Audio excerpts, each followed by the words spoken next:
Nadia is standing in the copy room, waiting for the printer to stop jamming, when she hears her own name through the wall. Not said to her, said about her. Preston's voice, low but not low enough, coming from Alana's office 2 doors down. I just think we need to be careful about how much we let Nadia run on her own from here. A pause. Kessler's not the first time. She doesn't move. The printer finally spits out the page she needed, and she doesn't reach for it. Her hand just stays where it is, hovering over the tray, while the rest of her stands very still and listens to a conversation she was never supposed to hear. Kessler is not the first time. That part is true. It's just not true in the direction Preston means it. Here's what actually happened with Kessler, in case anyone ever asks Nadia directly, which, 6 weeks in, nobody has.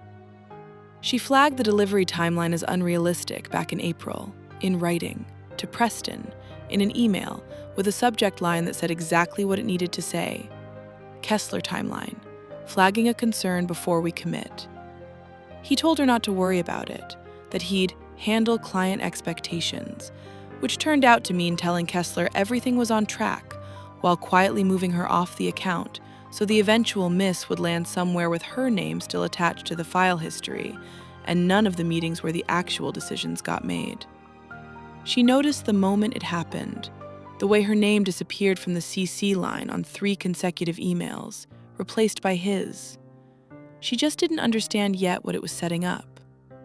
Nadia has been at this agency 4 years, long enough to have watched this exact shape happen twice before, to Renee, who left for a change of pace 18 months ago, packing up her desk on a Friday afternoon with a smile that didn't reach anywhere near her eyes, and to a junior copywriter named Owen, who lasted 11 months and cried in this same copy room the week before he quit, standing in almost this exact spot, saying something about how he must just not be cut out for agency work. Both times she told herself it was unrelated. Bad luck, bad timing, wrong account at the wrong moment. People burn out. People move on. It happens. She doesn't believe that anymore. Not since she started actually looking. 8 months ago, Preston asked her to just handle a client call he'd missed. A small favor, the kind you don't think twice about, the kind that feels almost flattering, like he trusted her enough to hand her something important without a fuss. She did it. She handled the call well, smoothed over a client's confusion about a delayed asset, and thought nothing more of it. On Monday, in the team recap, he presented the save as his own initiative, described in detail how he'd gotten ahead of the client's concerns, while Nadia sat 3 seats down the table and said nothing. She let it go, because it was small, because pushing back over one call felt petty, felt like the kind of thing that would make her look insecure in a room full of people who already had opinions about who deserved credit around here. But she started a folder that day. Just a plain folder on her desktop, unlabeled at first, holding 2 screenshots, the original message where he'd asked her to cover the call, and the recap slide where he'd claimed it, side by side. She didn't know yet what she was building. She just knew she wanted a record that agreed with her own memory instead of his. The folder has 11 entries in it now. Kessler will make 12. She walks back to her desk instead of the office where her name is being spent without her, because walking in right now would only give Preston the reaction he's fishing for, something defensive, something he could describe later as, "Nadia got a little heated when I brought it up." She's learned that much at least. Don't give him the tape he needs. She opens her email. There it is, sitting in her inbox since 4:47 the previous evening. Preston's message, 4 sentences long, no greeting, laying out in careful, deniable language how the Kessler timeline seems to have slipped somewhere in Nadia's handoff. He's not accusing her. He's too smart for that, or at least too practiced. He's just leaving a trail of soft, reasonable-sounding doubt, the kind that doesn't need to be true to work. It just needs to be repeated, in enough rooms, by enough confident voices, until it hardens into something that sounds like consensus. She doesn't reply yet. Instead, she opens the folder, reads it start to finish for the first time as a whole story, instead of 11 separate annoyances scattered across 8 months. The favor he took credit for, the meeting where he clarified something she'd said in a way that reversed its meaning. The client email where he'd CC'd everyone except her on a thread about a decision she'd actually made. Small things, each one shrugged off in the moment because fighting over any one of them alone would have made her the difficult one. And somewhere around entry 7, she feels something settle in her chest that isn't panic. It's closer to relief. The relief of finally seeing the whole shape of a thing that's been happening to her sideways for 8 months, one polite inch at a time. So slowly she never quite had the angle to see it as a single object, instead of 11 unrelated slights. Preston thinks he's building a case against her. He has no idea he's the one who's been building it, and she's been the only person in the building actually watching. But she's about to open one message she hasn't read yet, and it's going to tell her Preston isn't just doing this to her. The message she hasn't read is from Renee. Not Renee from 4 years ago, the one who left for a change of pace. Renee right now, sending a LinkedIn message to Nadia at 5:02 on a Tuesday, 18 months after she walked out of this building for the last time and never once looked back at it. At least, not out loud. "This might be nothing," Renee writes, "but I saw Preston tagged in a post about the Kessler account, and I need to ask you something. Did he ever tell you the timeline was your call?" Nadia sits with that for a long moment, reads it 3 times before she lets herself believe it says what it says. She types back one word: yes. Renee's reply comes fast, like she's been waiting a year and a half for someone to finally ask her this question out loud. Like the message has been sitting half composed in her drafts folder since the day she left. He did that to me, almost exactly. A deadline he moved without telling the client, then a very calm, very reasonable email about how the miss happened somewhere in the handoff. I thought it was just me being bad at the job. I left because I believed him. I've spent a year and a half thinking I wasn't cut out for this industry. Nadia reads it twice, then a third time, slower, because something about the phrase "somewhere in the handoff" is doing something to her chest she doesn't have a name for yet. It's such a specific phrase, such a particular little turn of language, not the kind of thing 2 different people invent independently. Preston didn't invent a new sentence for her. He recycled one. This isn't one difficult coworker having one bad week. This is a method, a rehearsed one, refined on at least one other woman before Nadia ever became the target. Polished enough by now that it barely sounds like an accusation at all. Just a soft, reasonable little sentence aimed at exactly the moment someone is too tired, too new, or too polite to push back. Nadia doesn't get tired tonight. She gets clear. She goes back to her folder, the one with 11 entries, about to be 12, now possibly needing a 13th for whatever Renee is willing to put in writing. And she does something she hasn't done before. She starts organizing it not as a defense, but as a pattern. Dates on the left, what Preston said happened on the right, what actually happened, with a screenshot attached underneath. She adds a 4th column almost as an afterthought. Who else it happened to, if she knows? By the 3rd entry, it stops looking like her personal grudge folder. It starts looking like evidence. It starts looking like something you could hand to a stranger and have them understand in under 2 minutes exactly what kind of person Preston is, without her needing to say a single adjective about him. If you've ever sat with a feeling you couldn't quite justify, a coworker, a friend, a partner, who made you feel slightly unstable every time you brought something up, who always had a calmer voice and a more reasonable explanation than you did. You already know this next part before I say it. The moment you finally write it down in order, the moment you stop doubting your own memory of it, that's the moment it stops being a feeling. It's a case. And once you've seen it laid out like that, you don't unsee it. She messages Renee back. Would you be willing to say that in writing? Not for me, for whoever's after me. There's a pause longer than the last one, long enough that Nadia starts composing in her head a graceful way to withdraw the question if the answer is no. Then, yes, I should have said something a year and a half ago.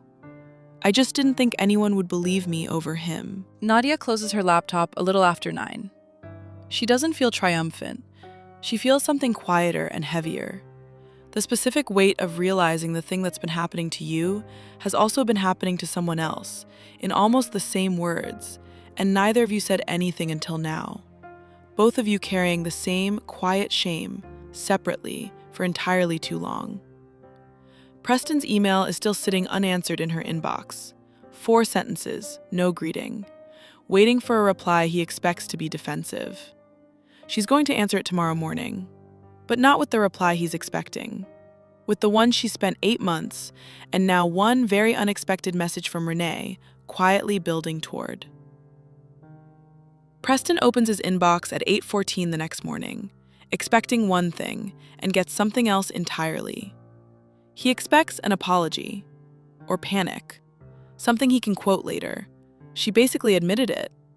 The way he's learned to shape half sentences into confessions when he needs them to be. He's done it before, taken one uncertain word from someone cornered and stretched it into a whole narrative. What he gets instead is 4 lines, calm, dated, and specific, written by someone who clearly did not spend the night panicking. Nadia writes, I flagged the Kessler timeline as unrealistic on April 9th, in writing, to you. You told me you'd handle client expectations. I have that email.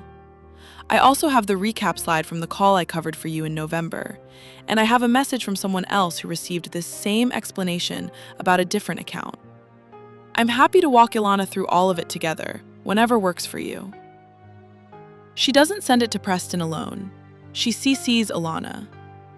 Preston reads it 3 times standing at his desk, and something in his face does a thing his coworkers will describe later, when they finally start comparing notes over lukewarm coffee in the break room, as the color actually left him. He doesn't reply for 40 minutes. When he does, it's 2 lines, and they're not calm anymore. The careful management speak dropped somewhere between the first read and the 40th minute. I think there's been a misunderstanding. Let's talk before this goes anywhere. Too late. It's already gone somewhere. It went to Ilana 40 minutes ago, and Ilana does not strike Nadia as the kind of manager who lets things sit once they've landed in her inbox with a timestamp and a name attached. Here's the part that tells you everything about how long Preston has been doing this. He doesn't ask what Nadia has. He doesn't ask what she thinks happened, or offer his own version, or even attempt to correct the record. He asks her to talk before this goes anywhere, which only makes sense as a request from someone who already knows, with total certainty, exactly what direction anywhere is about to go, and would very much like to stop it before it gets there. Ilana calls a meeting for 2 o'clock. Not an ambush, a real one, calendar invite and all, titled simply, Kessler Follow-Up. The kind of bland title that could mean anything, and, in this case, means everything. Nadia spends the morning doing something she's never had the nerve to do before. She calls Renee. I want to ask you something, Nadia says, once they're both on the line. And you can say no. Would you be willing to get on a short call with my manager? Not to relitigate anything from your time here, just to say what you told me last night. Renee is quiet for a second, long enough that Nadia wonders if she's overstepped. Then, I've wanted someone to ask me that for a year and a half. At 1:50, 10 minutes before the meeting, Nadia sits at her desk and does the math on how long this has actually been happening.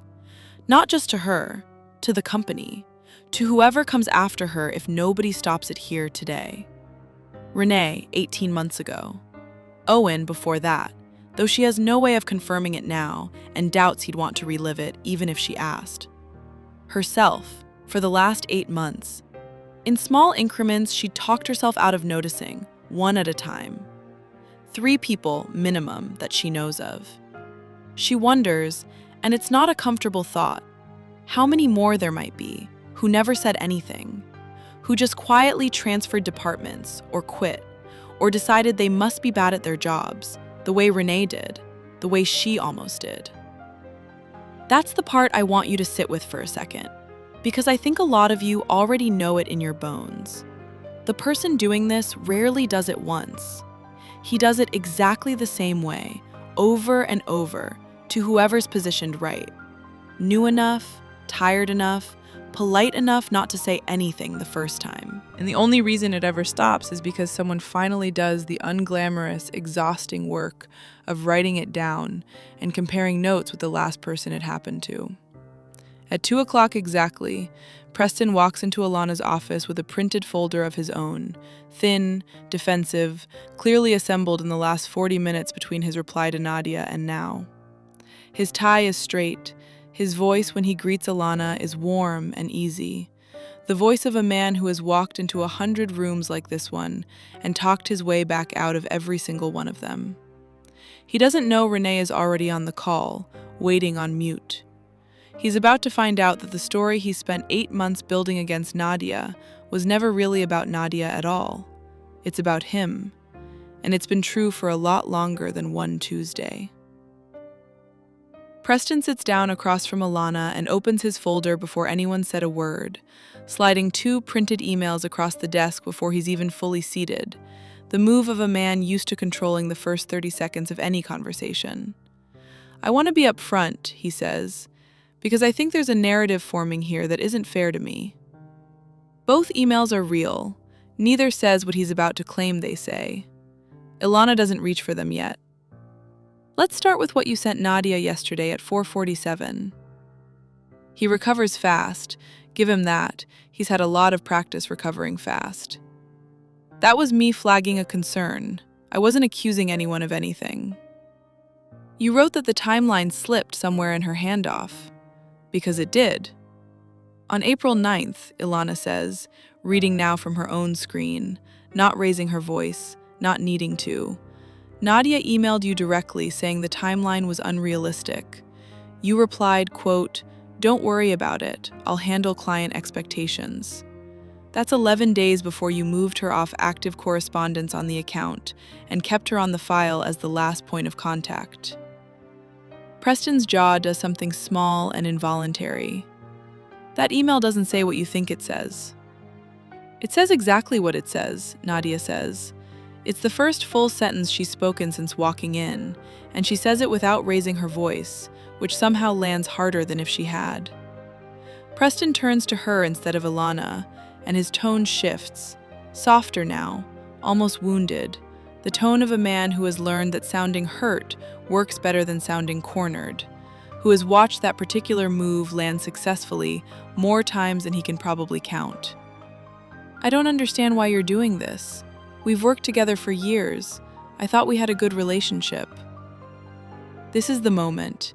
If you've ever dealt with someone like Preston, you already know this exact sentence, maybe word for word, because people like him only have a handful of moves, and this is always one of the last ones. Turn the accusation into a betrayal of the relationship. Make you the one who broke something, so that defending yourself starts to feel like the aggression. Nadia knows the move. She's watched him run it in smaller rooms for years, on smaller stakes, and never once put a name to it until now. I think we had a working relationship where I did the work and you took the credit when it went well, and my name when it didn't, she says. I don't think that's the same thing as a good relationship. I think it's just the one I was willing to accept until yesterday. Ilana's phone buzzes on the desk. She glances at it, then looks up. Renee's on the line. Nadia asked her to join, and I agreed. Preston, is that all right with you? It is very clearly not all right with him. He says it's fine. Renee's voice comes through steady, like she's rehearsed this in her head more than once over the last 18 months, and finally gets to say it out loud in a room where it might actually matter. I left this agency because I believed I was bad at my job. I want to say, for the record, that I don't believe that anymore. I was told the exact same thing Preston just told Nadia, in almost the same words, about a different account, 14 months before this happened to her. The room goes quiet in the specific way a room goes quiet when a pattern finally has a name. This is the part I want you to actually think about for a second, not just watch. It's the moment where one story stops being she said, he said, and becomes something else entirely. A documented shape, repeating, with more than one name on it. It's why the folder mattered more than the feeling. Feelings get argued with. Timestamps don't. Preston doesn't say anything for a long moment. When he finally does, it isn't an apology. It's a threat. Quiet enough that only Nadia and Ilana catch the shape of it. And it's about to be the worst thing he says all day. Preston leans back, and his voice drops into something quieter than anything he said all day. You should think really carefully about what you're doing right now. Both of you. Ilana doesn't blink. Is that a threat, Preston? It's a fact, he says. Renee left this company. Nadia's account is underperforming. I'm the one with 4 years of clean reviews. Think about what that looks like from the outside. Nadia has spent 8 months being careful, being quiet, being the version of herself that doesn't make waves in meetings, the one who smooths things over and lets small things go so she doesn't become the difficult one. Something about hearing him say it out loud, so plainly, so sure it would work, so certain that the mere shape of authority in his voice would be enough to make both women recalculate, finally burns that version off entirely. It looks like exactly what it is, she says. A pattern. Documented. Dated. With 2 of us willing to say it in the same room. Preston's composure, the thing he's clearly built his whole career on, the calm, reasonable voice that's supposed to make him sound like the only adult in every conversation, finally cracks in a way he can't smooth back over. This is insane. I have never done anything to either of you that wasn't standard management. You've never managed either of us, Ilana says quietly. You're not our manager. You're a peer who's been telling 2 different women in nearly identical language that their failures were their own doing, while building your record on work you didn't do. I'd like you to hear how that sounds. He doesn't hear it, not really. He goes for the last move he has left, the one that tells you everything about the shape of a person once you've watched them try it. He goes for blame, fast and specific, aimed at the person he thinks is softest. Fine, he says. You want the real story? Nadia missed 3 internal deadlines this quarter. I covered for her. Every time. Ask anyone. The room is silent for a second, and then Ilana says something that Nadia will replay for weeks afterward, because it's the first time in 4 years someone in this building has said it plainly, on the record, in front of the person who needed to hear it. I've pulled the deadline logs already. Nadia missed one, in March, the week her father was in the hospital, and told me directly at the time. You didn't cover for her. You forwarded her explanation to the client under your own name and took the extension credit. Preston doesn't have a next sentence. For the first time since Nadia has known him, he simply doesn't have one. He sits there with his mouth slightly open, the folder in front of him suddenly looking exactly as thin as it is. Here's the thing I want to leave you with before we finish this one, because I think it's the actual heart of the story. People like Preston don't lose because someone finally outsmarts them in a single meeting. They lose because 2 or 3 people, separately, quietly, over years, kept a record they didn't fully understand the use of yet, and then, one day, compared notes. That's it. That's the whole defense. Not confrontation, documentation, and the courage to finally show it to someone. Renee, still on the line, says one more thing before she goes. I just want it on the record that I'm not doing this for revenge. I'm doing it because I wish someone had believed me a 1.5 years ago, and I don't want that to happen to whoever comes after Nadia. Ilana closes her laptop. It won't. Preston, we'll be following up in writing. You're free to go. He leaves without another word, and the door closing behind him is quieter than Nadia expected. She thought this moment would feel enormous. It doesn't. It feels like exhaling after holding her breath for 8 months without realizing it. The specific, unglamorous relief of a held muscle finally allowed to relax. What happens to Preston next isn't the part of this story that matters most. What happens to Nadia, and to the folder that started as 11 screenshots and 1 bad feeling, is where this one actually ends. 3 weeks later, Nadia's desk looks exactly the same. Same monitor, same plant she's somehow kept alive for 2 years despite her own predictions. Same view of the parking lot with the one streetlight that flickers every night around 6. But almost nothing else does. Preston is gone, not fired outright. Ilana never confirmed that part. But gone in the way people are gone when HR gets involved, and a resignation letter appears within the month with language about pursuing new opportunities. Nobody in the office asks questions out loud. Everybody already knows the shape of the answer. The way you know the shape of a story, even when nobody's told you the ending directly. Renee sends Nadia one more message, a few days after it's all settled. Thank you for asking me the question nobody asked me 18 months ago. Nadia reads it twice and doesn't reply right away, because some things don't need a fast answer. They just need to be received. Here's what actually changed for Nadia, and it isn't the obvious thing. It isn't that Preston is gone. People like him get replaced by new versions of the same problem more often than any of us would like to admit, in offices all over the place, wearing different ties. What changed is smaller, and it's going to sound strange until you've lived it yourself. She stopped doubting her own memory of things. For 8 months, every time something felt off, she talked herself back down, told herself she was being sensitive or petty, or reading too much into one email, one meeting, one small missing credit. The folder didn't just build a case against Preston. It built proof, for her, that her own instincts had been right the entire time, every single time she'd almost convinced herself otherwise. That's the part I think a lot of you already understand, even if you've never said it out loud. The moment isn't when the confrontation happens. The moment is earlier. It's the day you start writing it down instead of arguing yourself out of it.